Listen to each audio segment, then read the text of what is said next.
Get real and heal. Listen to Christie on Soul Journeys Radio. All right. Good evening, everyone, and happy Wednesday. It is August 21, 2013. Thanks so much for joining us here tonight. Soul Journeys Radio on AmericanFreedomRadio.com. We have a very special show in store for you tonight. As you know, it is the third Wednesday, so we are joined by Sidney Ross Singer. But tonight, we are joined by his better half or partner in crime, his beautiful wife. You may have heard him talk about her here before, Soma Grismeier. She is his co-author and co-researcher, and she is... actually, you know what, Soma? I'd like for you to share with us a little bit of information about the Good Shepherd Foundation, something that you've been working on, I think, since the early 90s. Can you tell us what that's all about? Sure. The Good Shepherd Foundation was started in 1949 by my aunt, and it was basically an animal protection organization. She did a lot of anti-vivisection work, and she had no-kill animal shelters and did spay and neuter and so forth, rescue of animals. And I got involved back in the 80s and did similar types of work until Sid came along. And since he's been involved with the Good Shepherd Foundation back in about 1990, we have expanded into various new directions. And now we focus on human, animal, and environmental health issues. And that can be very far-reaching, and as you know, the health of the environment, animals and humans, is all connected and obviously related to one another. But generally, health issues, and that's what we've been doing ever since. And we've been fortunate enough to fall into different areas of research that we feel have really opened new avenues and new directions to understand how the body works and how the culture is getting in the way of the body working properly. So that's basically how I got involved and how Sid and I came in this direction. Well, I think you both are doing a fantastic job and have you've seriously changed my life. And those of many of the listeners, because of what I have learned from you both. So I want to thank you very much for that and kind of leading the way in this groundbreaking, what do we really call it? I guess it's not really medical. It's culturogenic, right? Or... It's common sense, basically. It's pointing out things that are right in front of our noses, and because of our cultural influences and biases and programming, literally programming, and sales and fears and all of that thing, it's just things that we're doing to ourselves that we don't even realize it until somebody hopefully gently points it out, and then you think, oh my God, what have I been doing to myself? It's basically simple things. It's common sense. Like I said, you don't have to be a medical genius. You just have to sort of open your eyes and realize that specific things that we do to ourselves have specific results and usually not beneficial. Yeah, isn't that the truth? I tell you, specifically with the bra issue, my whole life, they sucked. I hated them. They didn't feel good, but I never once thought to question it. I just, I think maybe 14 years old, my mom handed me a bra and said, here you go. And that was it until I came across Sydney. Right, that's right. Just have to point it out. And I can't tell you how amazing it's been over the years as we've been dealing with this issue. So many women were, comfortable in their ignorance about the issue, but obviously uncomfortable with their bras. And as soon as they heard, isn't it tight? And that's what brought me into it and got us really doing this research. I was in Fiji washing my bras and putting them out on a line to dry, and a young Fijian woman came over and asked, well, what they are, and I tried to explain, well, it's just something women do. We wear them, and it holds up our breasts. And then she said, well, isn't it tight? And I thought, well, I guess it is. I just never thought of it, and I guess you get used to it. So it's just one of those things we all get used to, and you never question it. And the same thing with me. I was just raised. I mean, my mother was a very liberated woman. She never wore makeup. She never did any of the typical, fashionable types of things. But she did wear a bra and never questioned it, and therefore so did I. I always tried to get them as comfortable as possible, but they always had that kind of harness feeling to them.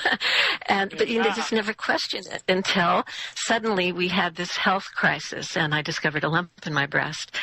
And then that was the first time we really started questioning it, when we saw those marks in your skin that they leave, the indentations, and you think, that can't be good.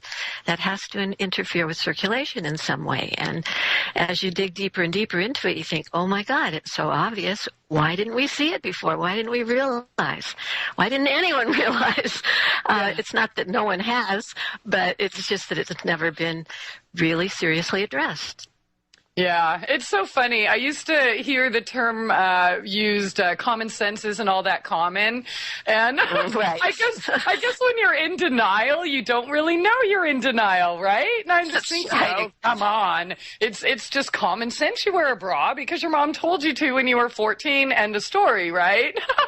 And I'm finally getting what that means. And you're so right. It is common sense, but I guess we're not really trained to listen to our bodies, listen to our intuition. We're trained to listen to the boob tube or what our parents or pastors or politicians are doing or telling us to do, right?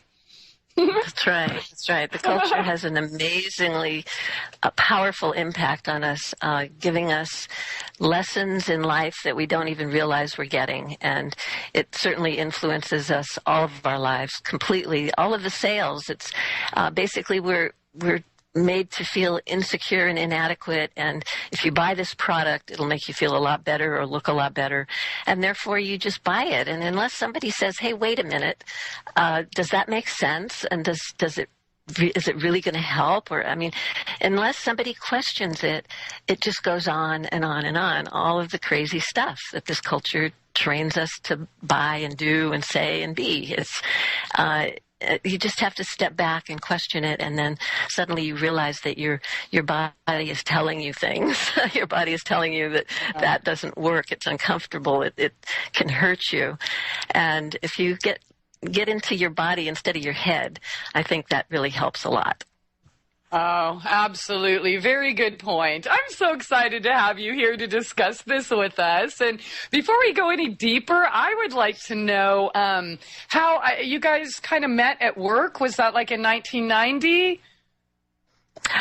We met at the first Animal Rights March in Washington, D.C. We were both dealing with animal issues. Sid was in medical school and refusing to do the dog labs, which he was dealing with, controversial issues regarding animals. And because of his sensitivity and kindness, he didn't want to torture animals, which was wonderful.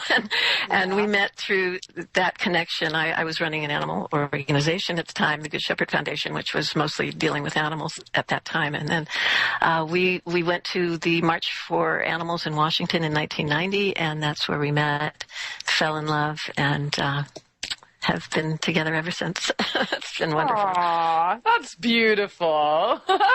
Okay, and so Sydney did tell us in previous shows about your trip to Fiji, and of course you just brought that up. If you would like to, what was that like for you? Here you are, just, I guess, kind of like me or any of us other women wearing your bras, and it took a native woman in Fiji to say, well, doesn't that hurt? To kind of get you to start thinking about it. So what was the process like after that? Did you know right away, burn these things, or was it kind of a struggle thinking, oh my gosh, what are my parents? Yeah, wow. It was a very, very interesting journey that we both went on at that time. After the lump, of course, you panic. You think, oh, my God, what have I done? How did this happen?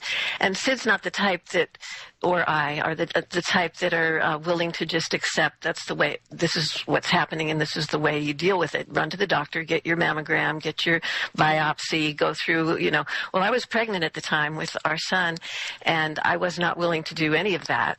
And so we started thinking and like, how could this have been caused, and what can we do to make it better? And, of course, getting home from Fiji and taking off my bra and seeing those deep red grooves in my skin left by my bra was the first hint on Sid's part. And then just a couple weeks before, discussion with the Fijian woman about bras being tight. And then Sid remembered back in college when he was pre-vet, and he remembered how they tell you that you can tie off and castrate a bull by just tying off the testicles with a rubber band. So you just basically interfere with the circulation and things deteriorate. And so that was our first hint, and we thought, well, the bra, could it be the bra? So because of, the panic of the situation, I was very willing to get rid of my bra. It felt very strange in the beginning. It had been, well, how long? 30 years of every day wearing a bra. And suddenly being without it, I felt naked. I felt strange. I was worried about going out in public, that it would show, all of the typical things that a woman's mind deals with when she's trying to buck the system. And I just did it out of need. I mean, the first research was going to be on me. Let's see if we can deal with this lump and get rid of it. And so that was the feelings I had in the beginning. And then I realized after a few days that, wow, it was comfortable and not so uncomfortable after all. And wow, nobody really even noticed. And, if they did notice, they didn't care. And it was my body anyway, and I had to do what was right for it. And so I went through, all of these feelings about it, and ultimately came to feel very, very happy that we'd made that decision, because within a few weeks, the lump was definitely starting to go down, and within 2 or 3 months, it was gone. So that was great. And we knew we were on the right track. And then we decided to do the larger research project that we did from 1991 through 1993, where we went to 5 major cities throughout the U.S. and interviewed about 5,000 women. About half of them had breast cancer, and we were asking them about their bra-wearing behaviors. We just wanted to try to confirm what we suspected already. The results were amazing, and that's what we have in our book, Dressed to Kill. And so from then on, it's been an interesting up and down journey, just trying to get this information out to women and trying to end this major epidemic that's caused, we feel, 80 to 90% by tight bras. Wherever you go in the world, if women wear bras, there is breast cancer, and where there are no bras, there is no breast cancer. It's just very clear cut to us and very simple. It's one of those simple common sense things, again. When you're wearing something tight around your chest every day of your life for 20 or 30 years, of course it's going to affect you. My God, it's just obvious that that's an issue. So we're still trying to get that information out. And thank you, Christie, for helping, because we need all the help we can get. I'm pretty excited and passionate about this, and it's changed my life in more than one way. I mean, I did it strictly just for health reasons, and I did have a lump in my left breast, but I never knew the positive physical changes that were going to happen, about them getting stronger and lifting and losing the stretch marks, and just not only that though, but emotionally, mentally, and spiritually. And it really makes sense, because I guess our lymph system is kind of like rivers, right? And you dam them up, and what happens? You block the flow. And so it was blocking the flow, not only physically, but mentally, emotionally, and spiritually as well. So when that lifted, I mean, my life has totally changed. I can't even express it in words, but things just, I guess, started to flow. I guess, how could I better say it than that? It started to flow on all aspects. But I hear the music, honey, so hang on just a moment. We will be right back. In regards to bras, breasts, and the mystique of beauty, we started discussing this during the break. And Sydney, what did you ask? Is everybody beautiful, or do some people kind of need to implement cosmetics, bras, and all of these things as kind of a means to an end, so to speak? Well, need isn't the word I'd use, but I think the point that I was making is, and I do argue with Soma about this all the time, is beauty only, in a way, beauty is a form of oppression. I mean, there's a standard that people are held to when there's beauty, and that's for men as well. Once there's a standard of beauty, if you can't live up to that standard, then you're going to feel bad about yourself. And the people who are purveyors of products to help you live up to that standard want to make sure that you feel like you need their products. So that reinforces that. And I think that's a reality that we really feel bad about, both Soma and I, that people can't be accepted for who they are. They're judged. Like, in this culture, we do judge a book by its cover. And if you, Christie, from your picture, and because I've never met you personally, not yet anyway, although I've invited you to Hawaii, but, I will be there. and so you and Soma are both beautiful, attractive women who, you don't need cosmetics to look attractive. You just have an attractiveness. But when you look at the averages of people, you two are in the top, 10, 20% of attractiveness. Most people are below average, and they aren't physically attractive to the standards of society's sense of beauty. Now, we could rail against that and say, let's get rid of that standard of beauty so these people don't have to feel bad. But, on the other hand, though, these people probably feel a lot better about themselves if they can play this game of looks and maybe use a cosmetic or dress in a certain way, look fashionable, wear, jewelry, somehow try to beautify their image so that they are more attractive. And to criticize, I think, there's a conflict here. Like, sometimes those methods that you use to be more attractive can cause health problems, like with bras or girdles or corsets or cosmetics that have lead in them or other heavy metals or, interfering with your body's circulation or poisoning it. Or mutilating it in some way. And if you don't do those bad things, there's a lot you still can do to make your body look different. And the culture will define whether that's beautifying or not, because it's pretty arbitrary.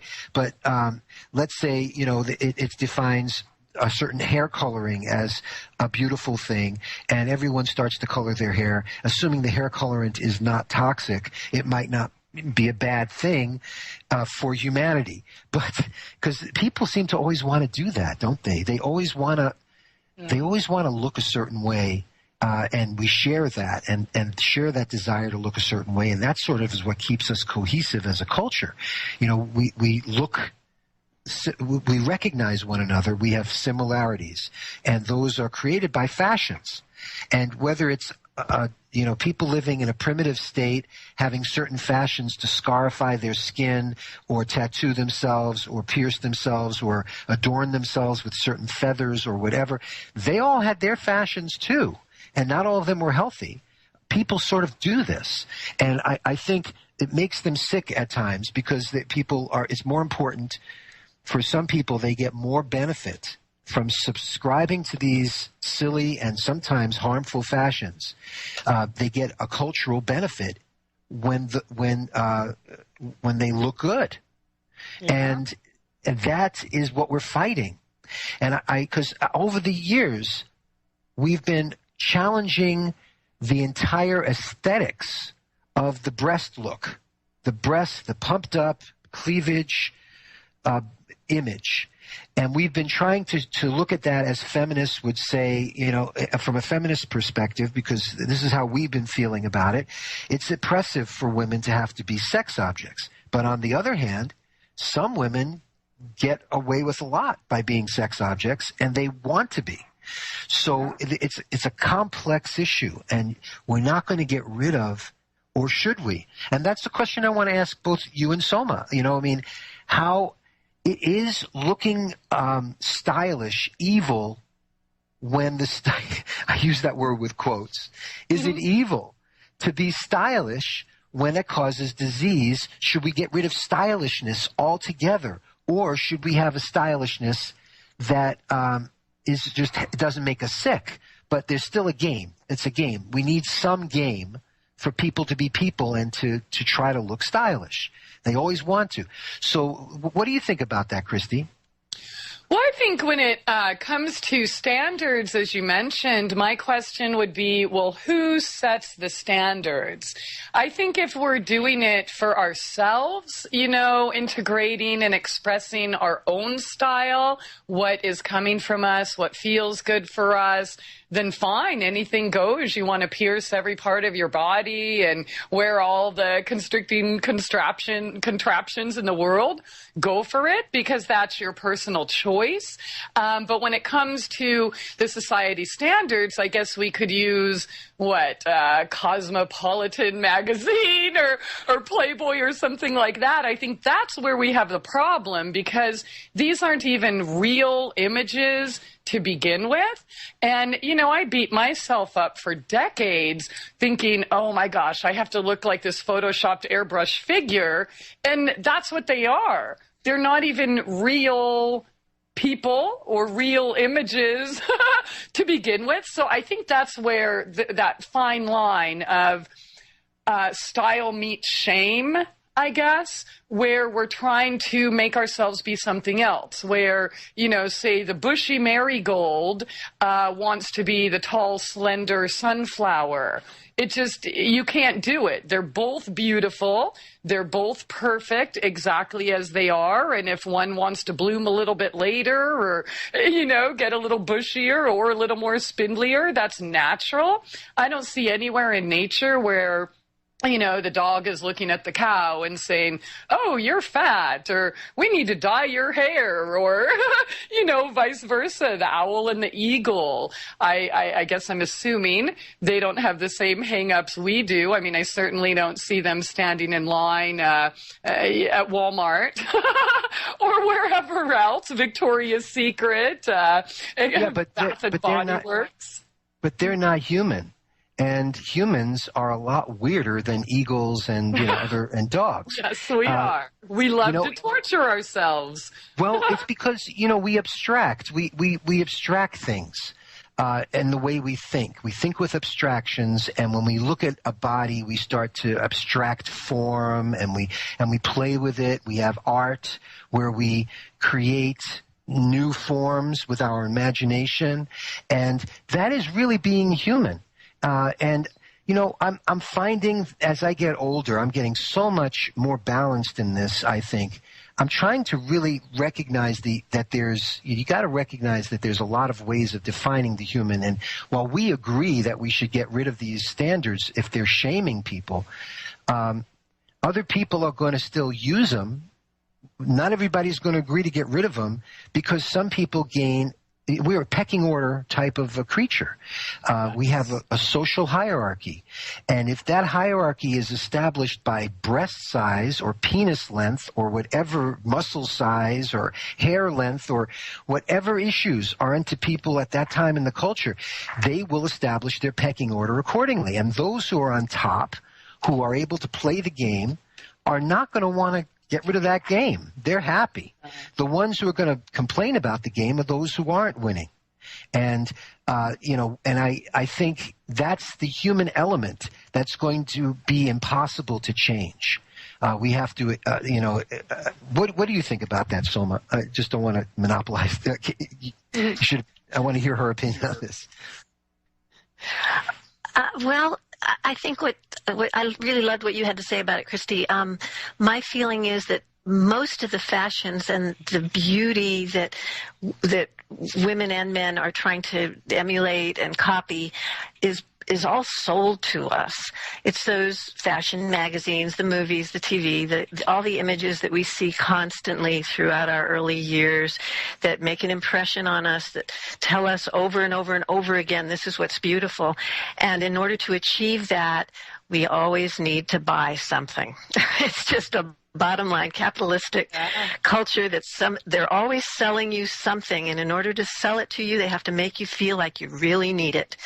And so I think probably the vast majority of what we consider fashionable or beautiful is programmed with all of these images in order to make us buy and keep buying. And that's, I think, what drives it, is the desire to make a profit. And there's so many people in the field and selling us constantly. And for the most part, unless you challenge and question things in your mind just naturally, you're going to be buying or at least absorbing all these messages, and it's going to make an impression on you whether you like it or not. And you're going to have this image in your head that this is what I need to look like in order to be beautiful and acceptable. And how do I get there? What do I need to buy? All right, I'm ready and willing to do it.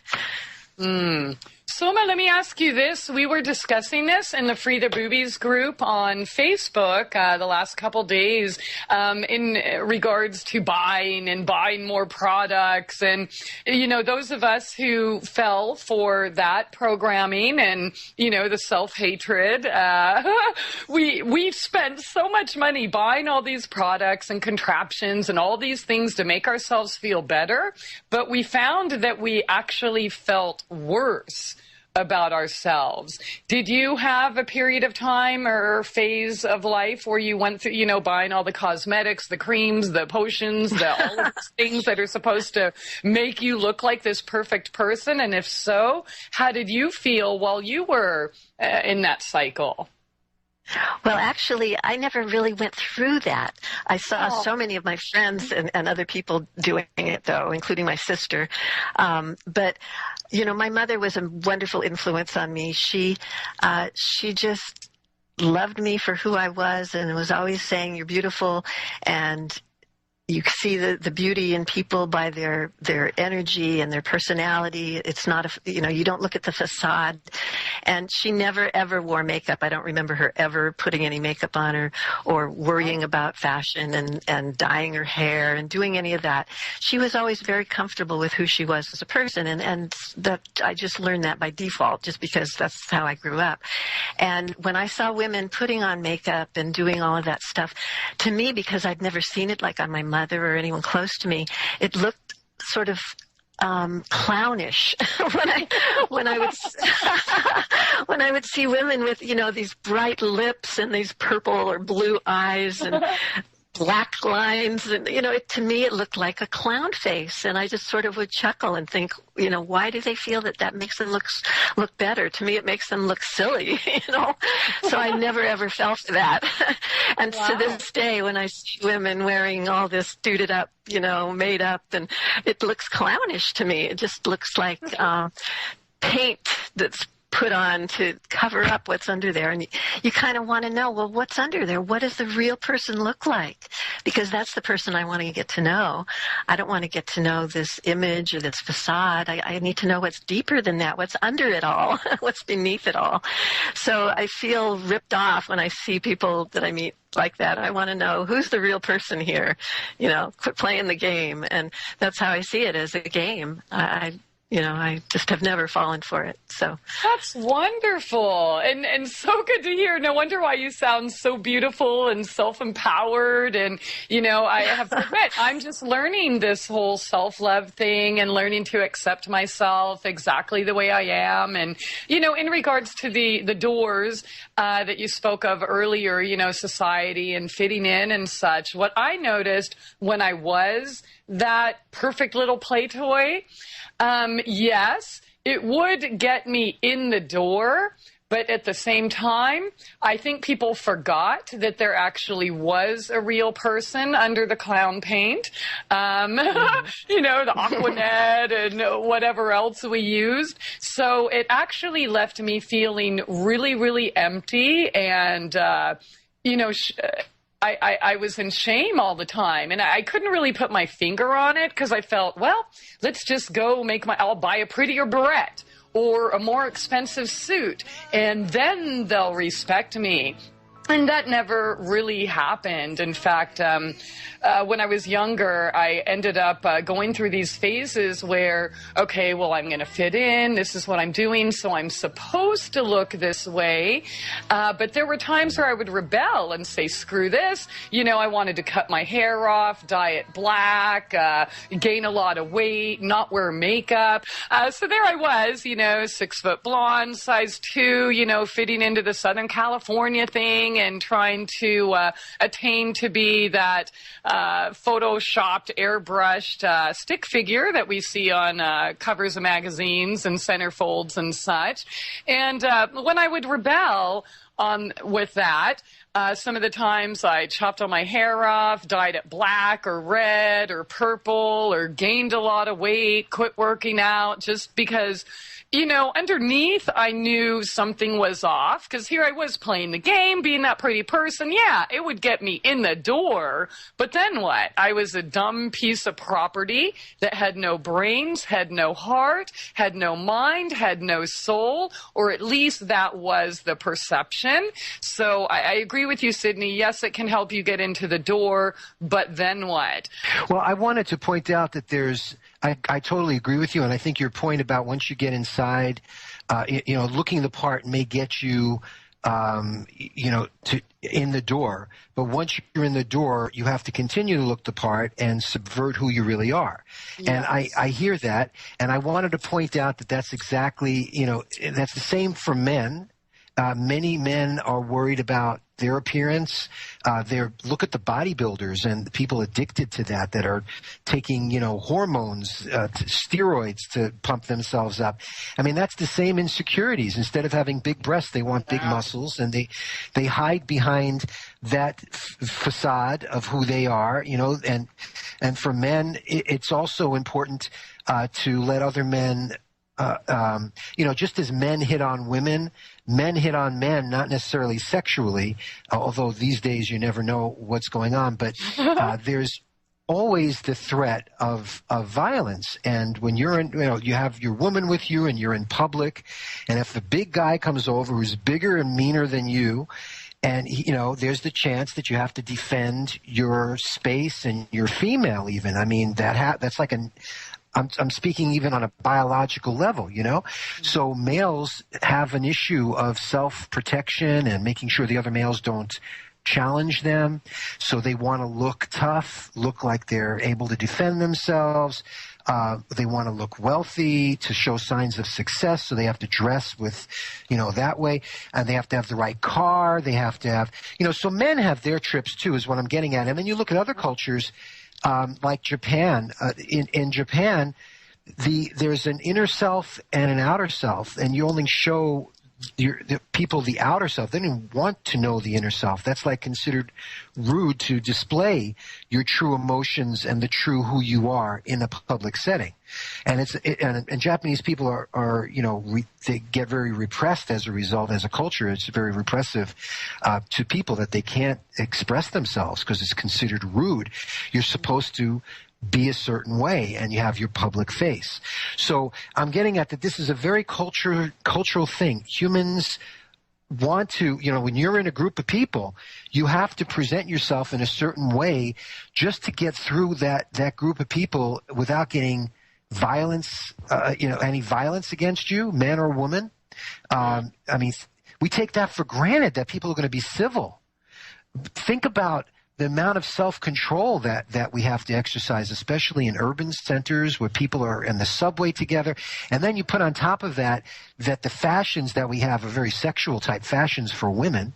So, and with the perfumes and all of these luring types of stimuli, and you shove all these people in the subway, it's amazing that they're not raping each other and just going crazy, It's a testament to self-control that people can actually cope with the images and the values that our culture gives them, because it's so sexual and so masculinized. It's like whores and warriors are the two models that we have for men and women.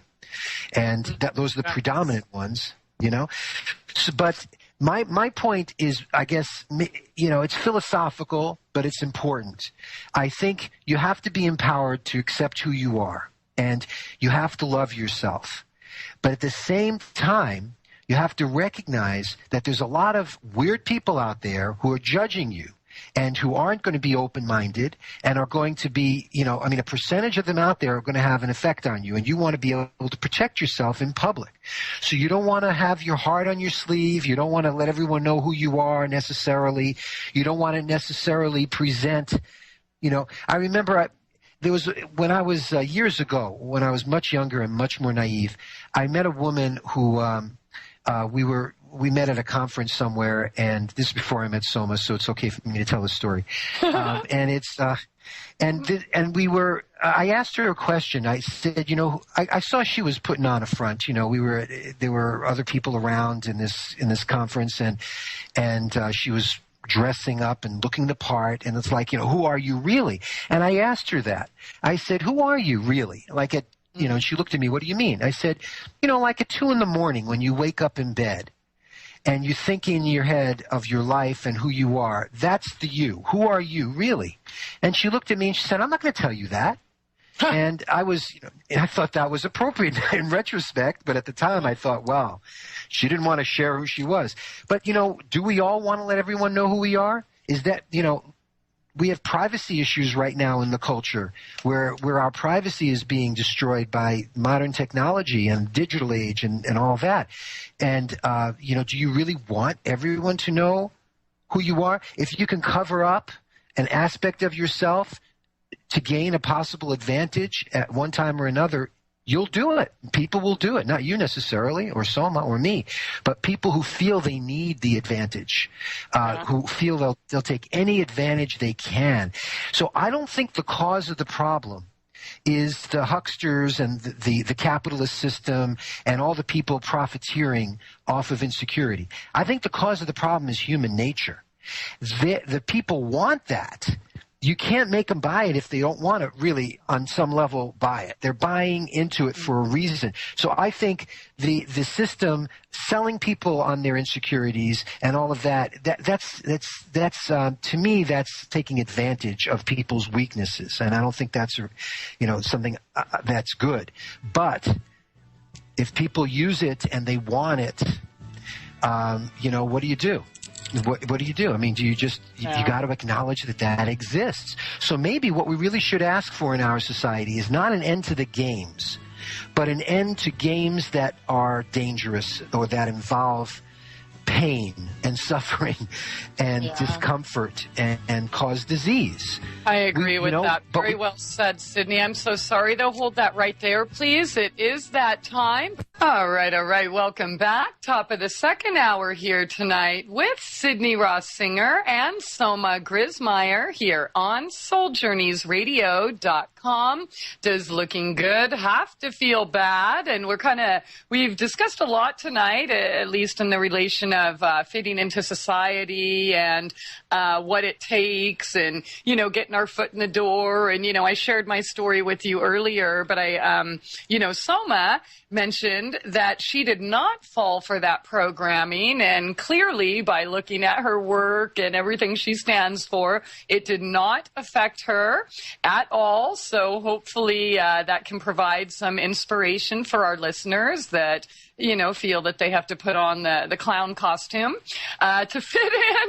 I know we wanted to talk about a couple other issues you touched upon. I think it was a couple months ago, Sydney, if not last month, but in regards to high blood pressure and the way we look at it as a society.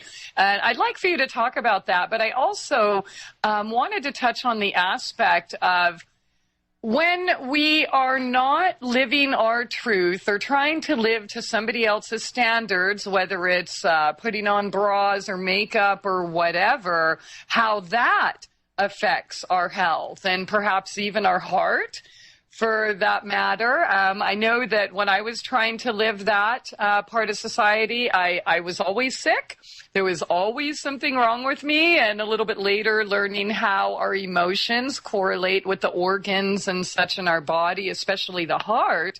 If we're not really able to feel, as you mentioned in Japan, that it's considered rude to share your emotions with people. If you've done any studies on the correlation of high blood pressure or heart problems with, these social or emotional aspects. I haven't done any studies directly on that, but I think anything. When you increase your stress level, it's going to affect psychological stress level. It's going to affect your health and your blood pressure, and living up to all of these standards is difficult for people, and it is a big stress. And interesting because we can segue in a way to blood pressure with that, because that's living up to a standard also. It's a different standard. It's a number. If you were to go and take the blood pressures readings of people, it's going to depend, what reading you get will depend on so many factors. For example, where are you getting this reading taken? Are you at home in a comfortable place, or are you at a doctor's office concerned about disease, in which case your blood pressure is going to be higher? They know that. There's a name for it. I forget what it's called, but there's a name for the higher pressure that people experience in the doctor's office because they're anxious. So the anxiety itself can make you hypertensive, at least while they're taking the measurement. And of course, if you're dehydrated, your blood pressure is going to be lower because, there's three things that relate to your blood pressure. It's how much volume is inside your bloodstream and how hard the heart is pumping it. That's the pressure. And then how open your blood vessels are and how elastic they are. That all affects the pressure. So anything that you do in your life and your lifestyle, like if you don't drink enough, and you get dehydrated, that'll lower your pressure. If you drink too much, that could raise your pressure. And, of course, you'll urinate that out, hopefully, unless you have kidney issues, and then that's a problem. So there are a lot of variables, and that changes throughout the day what your pressure is going to be because you change your environment throughout the day. You change what you're doing. If you need to do something, your body needs more pressure, and it'll pump harder. So it's always variable. It's not like one thing, 120 over 80. And, the top number, 120, is the pressure. That's 120 millimeters of mercury pressure that's created when the heart beats and it squeezes. Then when it relaxes, the system has an internal pressure level of that's at 80 is the normal. If you take a whole bunch of readings of people, that's like the median. 120 millimeters of mercury is when the heart's under high pressure, and then when it relaxes, it goes down to around 80. And one is called systolic, and then the other is diastolic, the lower one. So that's sort of blood pressure 101. And the other problem is when you take the readings, how are you taking the reading? I went into a drugstore the other day, and they had these. You ever see these free blood pressure reading machines in the stores? Have you ever seen those, Christie? I have, yeah. Well, I was wanting to see what my pressure was. I was curious what the machine would do, so I stuck my arm in, and it pumps up this cuff, and then it reads it electronically. And I got a reading that was actually pretty high. And I went home and did it on my own blood pressure cuff, and it was normal. It was much lower. So it made me wonder about the calibration of those machines. Yeah. And whether the other, are they accurate? I mean, I did this one, was at a drugstore, in a big place with a drugstore. So, of course, if you want to feel a little, paranoid about it, it would make sense for them to make you think you have higher blood pressure in these machines, because then the first thing you're going to do is go to the doctor and get blood pressure medicine. So if a blood pressure medication sales store is telling you will give you a free blood pressure reading, you should be as wary of it as any other place that's offering free service that sells stuff, like, a muffler store or something that will check your muffler and tell you whether you need a new one or not, and they sell them. Chances are you're going to need a new one, So that was that conflict. But anyway, you think about it, it used to be you'd listen with the stethoscope over the artery as it's compressed with the cuff. And as the blood tries to get past the cuff, you hear it swishing and so forth. And that's how you tell your readings.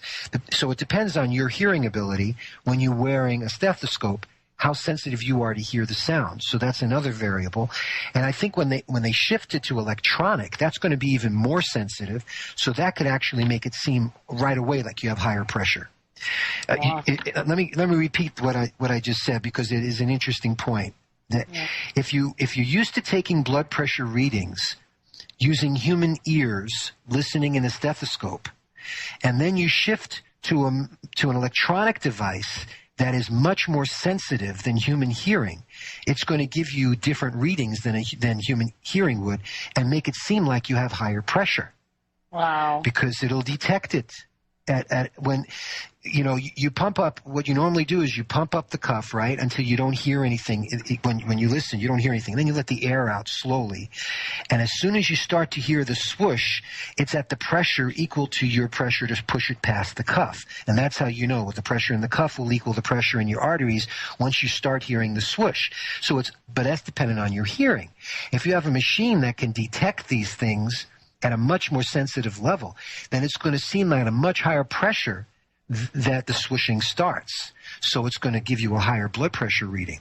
So we have this alleged epidemic of high blood pressure that's called essential hypertension, meaning they don't know what's causing it. I mean, if you had a problem with your heart, or you had a problem with your kidneys, that could definitely create a malignant type of high blood pressure that can kill you. But if you have, most people that they say have high blood pressure, they don't know, doctors don't know the cause, and they say that it's called essential hypertension. And that's just a fancy way of saying, well, we don't know why you got that.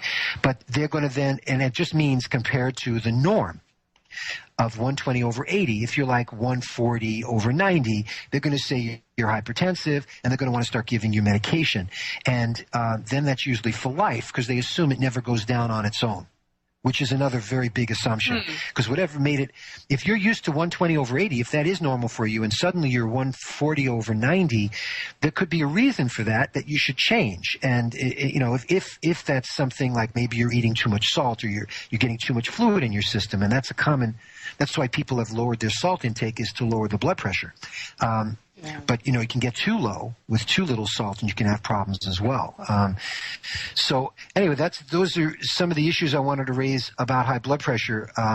It's something that you can live with very comfortably, that your body might be normal at a higher setting than other people, and that the norm could be, they do a curve, a typical standard deviation bell-shaped curve, and the 120 over 80 is like in the middle. And a lot of normals are above that and below that. So you have to know what's normal for you. And if you're taking your blood pressure in stressful environments, you won't know what you really are, what your body is working at. And then, you can have a home health kit, and you could take your own blood pressure. But, once you start obsessing on that level, you're probably going to be stressing yourself out enough that you're going to be raising your blood pressure just by worrying about your blood pressure. So that's another issue. So let's say you are self-monitoring your blood pressure. Would you want to check it during different parts of the day, maybe upon waking, maybe at work? And then again when you're home and getting ready for bed? Or how would we want to do this to make it accurate? Well, I think if you're into doing that, you probably have a cardiologist you're working with, or a doctor that would be telling you to take them at certain times. And if they're doing that, I mean, sometimes they just take them in their office. If they have 2 or 3 consecutive readings that are high, then they'll say you're hypertensive, and then they'll medicate you. But if you accept the medication, that is. But so taking it at home, I mean, it really depends on what you're worried about. And if you see it's high, then the question is why. And if it's due to stress in your life, a bad marriage, problem with the kids, worries about your job. I mean, there could be a lot of reasons you have a high blood pressure that are not necessarily physical. I mean, psychological reasons are probably more common.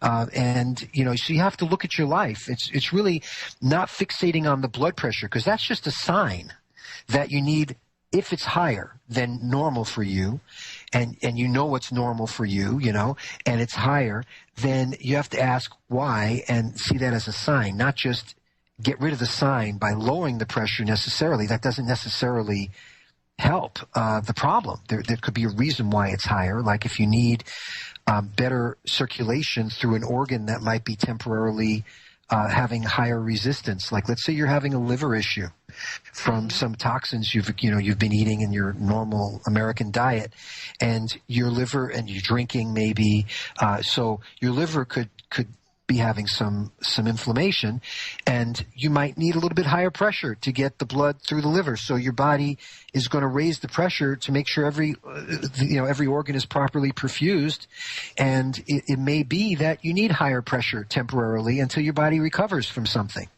So high blood pressure isn't in and of itself a bad thing. It could be the way your body is healing, and usually the body's reaction to things are like fever.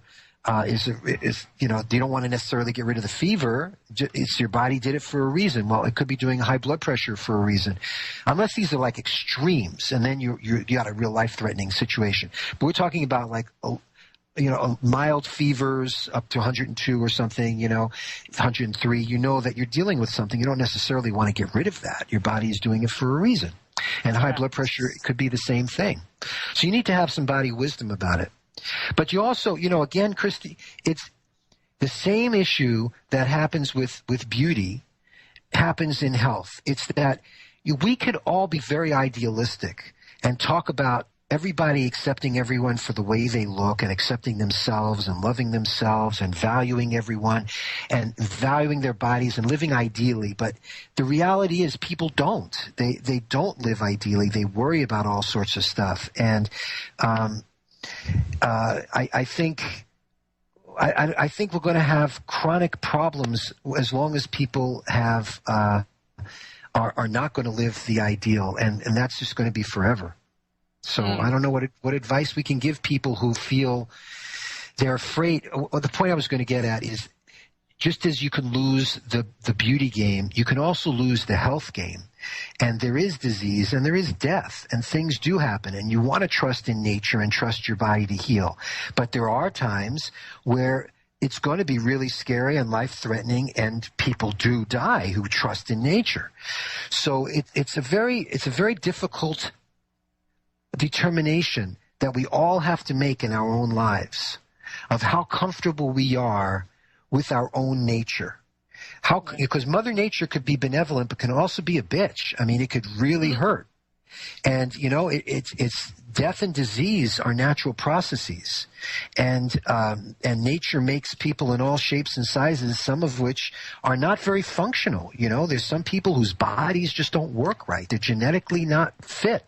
And that's the truth. I mean, there are people like that. And as a result, and in our society today, we don't discourage that. We treat everybody with medical attention, let them stay alive, and people who have problems, constitutional problems, are kept alive and are reproducing.